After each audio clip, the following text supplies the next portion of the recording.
Hello, నేను miss రావు. ఆంధ్రప్రదేశ్లో ఉండేటువంటి 175 అసెంబ్లీ నియోజకవర్గాల్లో కంటే గుంటూరు వెస్ట్కి కాంపిటీషన్ ఎక్కువ ఉంది తెలుగుదేశం పార్టీలో.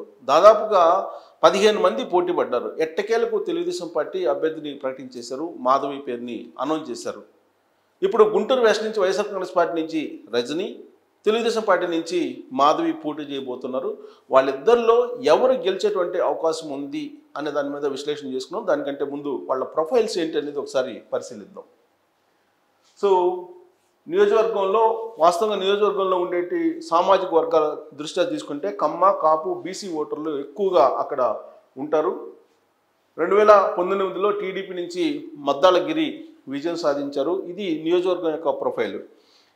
సో అక్కడ మద్దాలగిరి గెలిచిన తర్వాత 2019లో ఆయన వైఎస్ఆర్ కాంగ్రెస్ పార్టీలోకి జంప్ అయ్యారు. ప్రస్తుతం ఆయన వైఎస్ఆర్ కాంగ్రెస్ పార్టీలో ఉన్నారు.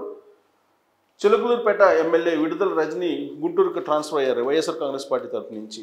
సో ఆవిడ వైఎస్ఆర్ కాంగ్రెస్ పార్టీ నుంచి ఈసారి పోటీ చేయబోతున్నారు. గత 2-3 నెలల నుంచి ఆవిడ అక్కడ పనిచేస్తూ ఉన్నారు, ప్రచారం కూడా చేస్తున్నారు. ఎన్నికలకు 4 నెలల ముందు గుంటూరు పశ్చిమ నియోజకవర్గానికి ఆవిడని పంపించడం జరిగింది. వాస్తవంగా తెలుగుదేశం పార్టీ నుంచి ఆవిడ రాజకీయ ఆరంగేట్రం చేశారు విడుదల రజని. టీడీపీ గత ఎన్నికల్లో టికెట్ ఇవ్వకపోవడంతో వైసీపీలోకి చివరి నిమిషంలో జంప్ అయిపోయారు. 2019 ఎన్నికల్లో వైసీపీ నుంచి చిలకలూరుపేట ఎమ్మెల్యేగా పోటీ చేసి ఆమె గెలుపొందారు. 2022లో రాష్ట్ర వైద్య ఆరోగ్య శాఖ మంత్రిగా అవకాశం లభించింది ఆవిడికి. ప్రస్తుతం మంత్రిగా ఉన్నారు. చిలకలూరుపేట నియోజకవర్గంలో వైసీపీ నాయకుల నుంచి బాగా వ్యతిరేకత ఉంది. అందుకే ఆవిడ్ని గుంటూరు వెస్ట్కి పంపించారు. లీడర్లతో పాటు క్యాడర్లో కూడా రజనీ పనితీరు మీద అసంతృప్తి బాగా ఉంది. అది గమనించినటువంటి జగన్మోహన్ రెడ్డి ఆమెను గుంటూరుకి బదిలీ చేశారు. విడుదల రజనీ పైన తాజాగా అవినీతి ఆరోపణలు కూడా ఉన్నాయి. ఆరోపణలతోటి ఇప్పుడు ఉక్కిరిబిక్కిరి అవుతున్నారు. దాంతో గుంటూరు వెస్ట్లో కూడా ఆమెకు ఓటమి ఖాయమని చెప్పి ఇప్పుడు తాజాగా చర్చ జరుగుతోంది. సో దాంతో ఆవిడ గుంటూరు వెస్ట్లో కూడా ఇప్పుడు ఎదురుతున్నట్లు కనిపిస్తుంది, రాజకీయ వర్గాల్లో వినిపిస్తుంది కూడా. వైఎస్ఆర్ కాంగ్రెస్ పార్టీ శ్రేణుల నుంచి కూడా గుంటూరు వెస్ట్లో సహాయ నిరాకరణ, అంటే ఆవిడతోటి కలిసి నడవడానికి ఇష్టపడటం లేదు అని చెప్పి తెలుస్తుంది. సో నియోజకవర్గానికి కొత్త కావడంతో, కొత్త లీడర్ కావడంతో పట్టు సాధించేందుకు టైం ఆమెకి సరిపోవట్లేదు అనేది కూడా వినిపిస్తుంది. గుంటూరు వెస్ట్ అనగానే కొంత చదువుకున్నటువంటి మేధావి వర్గం ఎక్కువగా ఉండేటువంటి నియోజకవర్గం కూడా చెప్పుకుంటూ ఉంటారు. జగన్ ప్రభుత్వం పైన వ్యతిరేకత ఆవిడకు పెద్ద మైనస్గా కూడా అక్కడ కనిపిస్తూ ఉంది. విడుదల రజని ఇటీవల కాలంలో 6.5 crores తీసుకొని చిలకలూరుపేట అభ్యర్థిగా రాజేష్ని నియమించే ప్రయత్నం చేశారు అని చెప్పి ఆరోపణలు కూడా ఎదుర్కొంటూ ఉన్నారు. సజ్జల రామకృష్ణారెడ్డితో కలిసి ఆవిడ 6.5 crores డీల్ చేశారు అనేది కూడా తాజాగా చర్చ జరుగుతుంది. సో ఇప్పటి వరకు ఆవిడ గుంటూరు వెస్ట్లో ప్రచారం చేస్తున్నప్పటికి కూడా సానుకూలమైన స్పందన లభించలేదు. ఇలాంటి తరుణంలో తెలుగుదేశం పార్టీ ఆచితూచి దాదాపుగా 15 నుంచి 18 మంది అభ్యర్థులు పోటీ పడితే మొత్తం మీద స్క్రూటినీ చేసి IVR అనేటువంటి టెక్నాలజీ ద్వారా ఒక అభ్యర్థిని ప్రకటించడానికి ఆమె పేరు మాధవి, పిడుగురాళ్ళ మాధవి. ఆవిడ ఎవరు అని అంటే వికాస్ హాస్పిటల్స్ డైరెక్టర్గా ఉన్నారు. సేవా కార్యక్రమాల్లో బాగా పాల్గొంటారు. సేవా కార్యక్రమంలో పాల్గొని ఆమె మంచి పేరు సంపాదించుకున్నారు అనేది ఆ నియోజకవర్గంలో ఆవిడకి పేరుంది. సామాజిక వర్గం పరంగా రజక సామాజిక వర్గం, విడుదల Rajani non local, but Madhavi local. అదే పెద్ద ప్లస్ పాయింట్ మాధవికి అని చెప్పి రాజకీయ వర్గాల్లో ఇప్పుడు చర్చ జరుగుతుంది. విడుదల రజనీతో పోల్చుకుంటే మాధవికి క్లీన్ ఇమేజ్ ఉంది అని చెప్పి చెప్పచ్చు. 2019 జగన్ హవాలో కూడా గుంటూరు పశ్చిమలో వాస్తవంగా తెలుగుదేశం పార్టీ విజయం సాధించింది. తెలుగుదేశం పార్టీ అడ్డాగా ఆ నియోజకవర్గాన్ని చెప్పుకుంటూ ఉంటారు. తెలుగుదేశం పార్టీ, జనసేన, బీజేపీ కూటమి హవా ఈసారి ఉంటుంది అని చెప్పి భావిస్తూ ఉన్నారు, అంచనాలు వేస్తూ ఉన్నారు. దానికి ఆధారంగా మనం గత ఎన్నికల్లో ఏ పార్టీకి ఎన్ని ఓట్లు వచ్చాయనేది మనం కనుక పరిశీలిస్తే కనుక 2019 ఎన్నికలు అంటే గత ఎన్నికల్లో మద్దాలగిరి తెలుగుదేశం పార్టీ నుంచి ఆయన పోటీ చేశారు.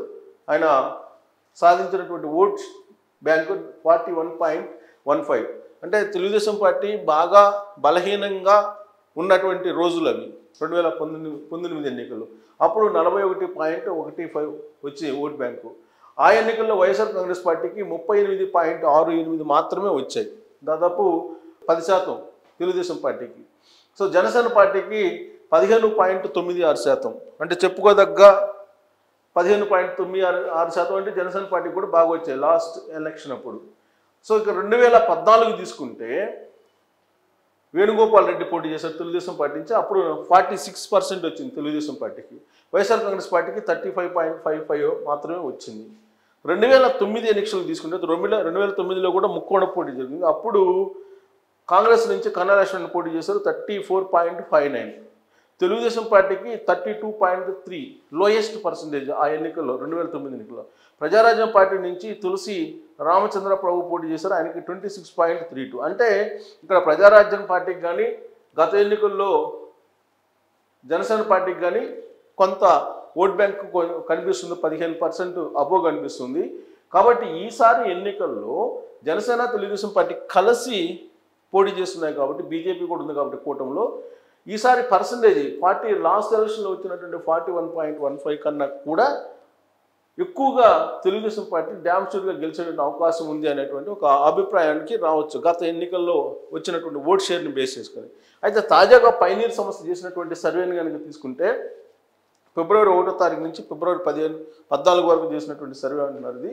దాని ప్రకారం గుంటూరు లోక్సభ తీసుకుంటే గుంటూరు లోక్సభతో పాటు దాని పరిధిలో ఉండేటువంటి అసెంబ్లీ సెగ్మెంట్స్ అన్నీ కూడా తెలుగుదేశం పార్టీ జనసేన స్వీప్ చేసేటువంటి అవకాశం ఉంది. ఒక తాడికొండలో మాత్రం కీన్ కంటెస్ట్ అని చెప్పి అంటున్నారు. అలాగే గుంటూరు తూర్పు ఈస్ట్ వచ్చేసి కీన్ కంటెస్ట్ అంటున్నారు. ఇప్పుడు మనం గుంటూరు వెస్టర్న్ తీసుకుంటే తెలుగుదేశం పార్టీ జనసేనకి చాలా క్లియర్గా ఎడ్జ్ ఉందని చెప్పి ఆ సర్వే సంస్థ కూడా చెప్తూ ఉంది. సో రాబోయేటువంటి రోజుల్లో వీళ్ళిద్దరిలో ఎవరు గెలిచేటువంటి అవకాశం ఉంది, పిడుగురాళ్ల మాధవి అలాగే రజని అని అంటే డ్యామ్ షూర్గా పిడుగురాళ్ల మాధవి తెలుగుదేశం పార్టీ నుంచి గెలవబోతూ ఉన్నారు అనేది 100కి 100% చెప్పొచ్చు, విశ్లేషణ కూడా చేసుకోవచ్చు. ఎందుకనంటే విడుదల రజనికి మైనస్ పాయింట్స్ చాలా ఎక్కువగా ఉన్నాయి. ఫ్రెష్ క్యాండిడేట్ పిడుగురాళ్ల మాధవి, ఆవిడకి ప్లస్ పాయింట్స్ చాలా ఎక్కువగా కనిపిస్తున్నాయి. విడుదల రజనికి మైనస్ పాయింట్స్ చాలా ఎక్కువగా కనిపిస్తున్నాయి. దానికి తోడు గుంటూరు వెస్ట్ తెలుగుదేశం పార్టీకి సంబంధించి అడ్డాగా ఉంది, ఓట్ బ్యాంక్ కూడా ఆ పార్టీకి ఎక్కువ ఉంది. ప్లస్ ఇప్పుడు వాస్తవంగా గుంటూరు వెస్ట్ ఆల్పాటి రాజా ఎక్స్పెక్ట్ చేశారు, కానీ చివరి వరకు ప్రయత్నం చేసినప్పటికీ సామాజిక ఈక్వేషన్లో ఆయనకి గుంటూరు వెస్ట్ లభించలేదు. రజక సామాజిక వర్గానికి ప్రత్యేకించి బీసీ సామాజిక వర్గానికి అక్కడ అభ్యర్థిత్వాన్ని కట్టబెట్టాలని తెలుగుదేశం పార్టీ భావించింది. రజనీని కూడా సామాజిక వర్గం పరంగానే వైఎస్ఆర్ కాంగ్రెస్ పార్టీ గుంటూరుకి తీసుకొచ్చి అక్కడ పోటీ చేయించే ప్రయత్నం చేసింది. అందుకే ఆ సామాజిక వర్గానికి ధీటుగా ఇప్పుడు మాధవిని కూడా తెలుగుదేశం పార్టీ రంగంలోకి దింపింది. ప్యూర్గా సామాజిక వర్గాల ఈక్వేషన్లోనే తెలుగుదేశం పార్టీ పిడుగురాళ్ల మాధవికి అక్కడ అభ్యర్థిత్వాన్ని ఫైనల్ చేయడం కూడా జరిగింది. అందుకే ఆల్పాటి రాజా ఆ పోటీలో అభ్యర్థిత్వ పోటీలో కొంత వెనకబడ్డారు. అయినప్పటికీ తెలుగుదేశం పార్టీ పరంగా చూస్తే కనుక బెస్ట్ క్యాండిడేట్ పిడుగురాళ్ల మాధవిగా కనిపిస్తున్నారు. రాబోయేటువంటి రోజుల్లో ఖచ్చితంగా ఆవిడ విన్ అయ్యేటువంటి అవకాశం ఉంది అనేది సర్వేలు చెప్తూ ఉన్నాయి.